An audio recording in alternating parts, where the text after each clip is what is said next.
That moment. It's burned into my memory like a scar that refuses to fade. But to understand why that night still haunts me, I need to take you back to where it all started. I grew up in a small town in Nigeria. If you've ever lived in a place like that, you know how tight-knit the community can be. Everyone knew everyone's business, whether you liked it or not. There were no secrets. But somehow, I managed to keep mine, my inexperience, my cluelessness about relationships, and my fear of being the odd one out. In my group of friends, I was the good girl.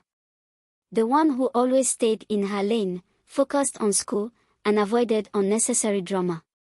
My friends teased me constantly. Praise, when are you going to get a boyfriend? Are you waiting for Jesus to come down and give you one? It was all jokes to them, but deep down, I felt the pressure. I didn't want to admit it, but I was tired of being left out of their conversations about dates, first kisses, and late-night calls. Then came Jide. Jide was the kind of guy who could walk into a room and instantly become the center of attention. He wasn't loud or flashy, he just had this way of making people feel comfortable. He was visiting his aunt, who lived right next door to us, and within days, he had everyone in the neighborhood wrapped around his finger. He was tall, with a charming smile and a laugh that could make you forget your worries. But what really drew me to him was how he treated me. He didn't see me as the shy, awkward girl everyone else seemed to think I was. He talked to me like I was interesting, like I mattered. We became fast friends. Every evening, we'd sit outside his aunt's house, talking about everything, school, family, our dreams for the future. He made me laugh like no one else could. For the first time in a long time, I felt seen. It didn't take long for people to notice how close we'd become. My friends teased me endlessly. Praise, you and Jide are always together. Oh. What's going on? Nothing, I'd reply, laughing it off. But inside, I wondered, was it really nothing? The truth was, I liked Jide. More than I was willing to admit to myself. But I didn't think he saw me that way. Until one evening. It was a Saturday, one of those days when the sun felt like it was out for revenge. I was sitting in my room, trying to cool off, when Jide knocked on our door. Praise, come over, he said. Let's watch something. My aunt's gone out, and the house is boring. I hesitated. It wasn't unusual for me to hang out at his place, but something about the way he said it felt different. Still, I didn't want to overthink it. Okay, let me grab my slippers, I said. When I got to his house, everything felt normal.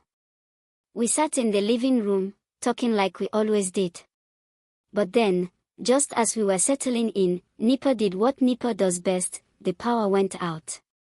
Let's go to my room, Jide suggested. I have a rechargeable lamp there. I followed him, not thinking twice. His room was neat, as always. Football posters lined the walls, and his bed was covered with a crisp, blue bedsheet.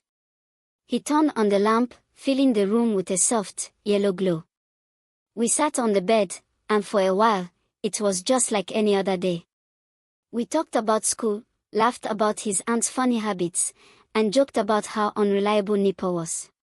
But then, the conversation shifted. You know, he said, looking at me in a way he never had before, I've always had a crush on you. I froze. I laughed nervously, unsure of how to respond. Stop joking, Jide. I'm serious, he said, his voice softer now. You're amazing, Praise. I've liked you since the day we met. My heart raced. I didn't know what to say.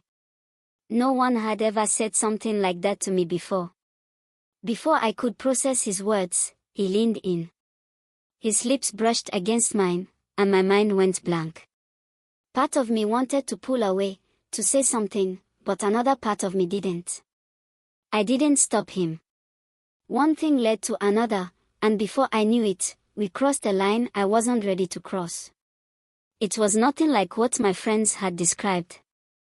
There was no romance, no fireworks, just awkwardness and confusion. When it was over, I sat there, feeling empty. Jide acted like everything was normal, but I couldn't shake the feeling that something was off.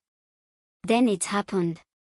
As we sat in the dimly lit room, I glanced at him, and for a split second, his face changed. His eyes turned pitch black, and his smile stretched unnaturally wide. I blinked, thinking my eyes were playing tricks on me. But the image stayed burned in my mind. I didn't say anything. I grabbed my slippers, mumbled an excuse, and left. That night, I couldn't sleep. I kept replaying everything in my head, the kiss, the awkwardness, the face. I told myself it was just my imagination, but deep down, I knew it wasn't. Over the next few weeks, strange things started happening. I'd hear whispers when I was alone, faint but unmistakable. My dreams were filled with shadowy figures calling my name. And sometimes, when I looked in the mirror, I'd catch glimpses of that same twisted face staring back at me. I stopped talking to Jide. He left town not long after, and I never heard from him again. But whatever happened that night didn't live with him. I don't know what I invited into my life that night, but one thing's for sure, it changed me forever. Now, I share this story not to scare you, but to warn you. Sometimes, the choices we make in moments of vulnerability can open doors we are not prepared to close. If this story gave you chills, don't forget to like, comment, and subscribe to my channel. Have you ever experienced something strange like this? Share your thoughts in the comments, I'd love to hear your stories. Until next time, stay safe.